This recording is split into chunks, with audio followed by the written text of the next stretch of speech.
তো দেখতে দেখতে আল্লাহর রহমতে আমার বেগুন গাছগুলো অনেক বড় বড় হয়ে গেল। প্রায় 1 মাস বয়স। তো বেগুনের ফুল আসা শুরু হয়ে গেছে, অনেক সুন্দর লাগতেছে। এই বেগুনে ফুল এসে গেছে।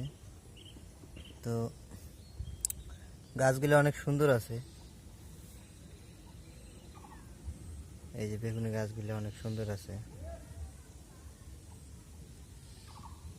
তো এখানে আমার 5 কাঠা মাটির বেগুন আছে।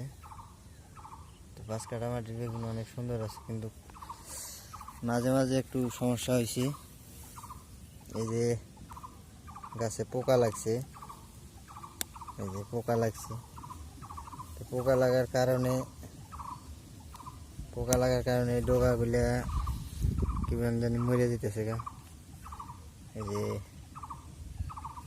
তো এখন যে কীটনাশক ব্যবহার করবো, তা তো যে বৃষ্টি শুরু হয়ে গেল, বৃষ্টির কারণে তো কীটনাশকের ব্যবহার করা যাইতেছে না। আর এইভাবে তো ডগা খাইলে তো বেগুন গাছের কিছু থাকবো না।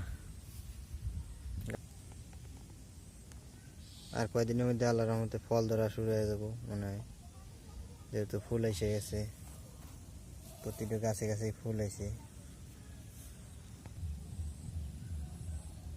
তো গাছগুলা দেখতে যেরকম সুন্দর, ফুলও আছে ওইরকম সুন্দরই। আর এই যে এই যে পোকা, এই যে পোকাগুলো অনেক ক্ষতি করতেছে। এই যে পাতা কাটে, পাতা খায়া ফেলাইতেছে।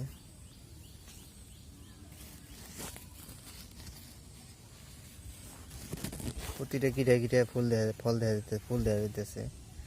ফল এখনো নামে নাই, কিন্তু ফুল দেখা যেতেছে। তো আল্লাহর রহমতে আশা করি আমার বাইগন ভালোই হবো।